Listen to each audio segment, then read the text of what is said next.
ভারত পাকিস্তান যুদ্ধ শেষ হয়েও যেন হয়নি শেষ, এখনো চলছে কথার যুদ্ধ। একে অপরকে পাল্টা আক্রমণ আর নাস্তানাবুদের খবর। উত্তপ্ত এই বাকযুদ্ধের মাঝে পাকিস্তান দাবি করেছে ভারতের অহংকার মাটির সাথে মিশিয়ে দিয়েছে তারা। সত্যি কি ভারতের অহংকার সামরিক সক্ষমতা মাটিতে মিশে গেছে? পাকিস্তানের প্রধানমন্ত্রী শাহবাজ শরীফ দাবি করেছেন ভারতের মিথ্যা অহংকার ভেঙে চুরমার করে দিয়েছে পাকিস্তানি সশস্ত্র বাহিনী। 15 মে পাঞ্জাবের কামরায় পাকিস্তানি বিমান বাহিনীর একটি ঘাঁটি পরিদর্শনকালে তিনি এ মন্তব্য করেন, যা নিশ্চিত করেছে সংবাদ মাধ্যম দ্য ডন।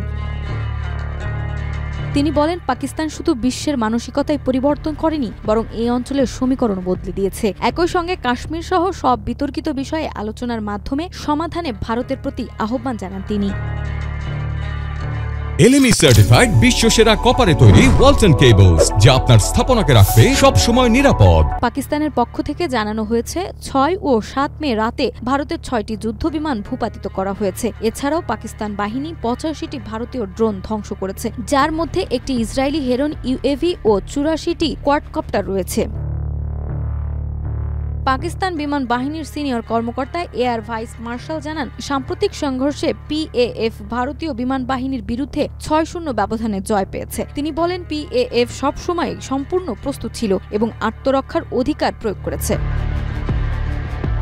উল্লেখ্য, 7 মে ভারতের বিমান হামলায় পাকিস্তান ও আজাদ কাশ্মীরের বিভিন্ন এলাকায় 31টি বেসামরিক নাগরিক নিহত হয়। জবাবে পাকিস্তান 5টি যুদ্ধবিমান ও ডজনখানেক ড্রোন ধ্বংস করে। 4 দিনের এ সংঘর্ষে ভারতের কমপক্ষে 11 সেনা ও 40 বেসামরিক নাগরিক নিহত হয়েছে বলে দাবি করেছেন ইসলামাবাদ। নাজনাজবা, মাই টিভি।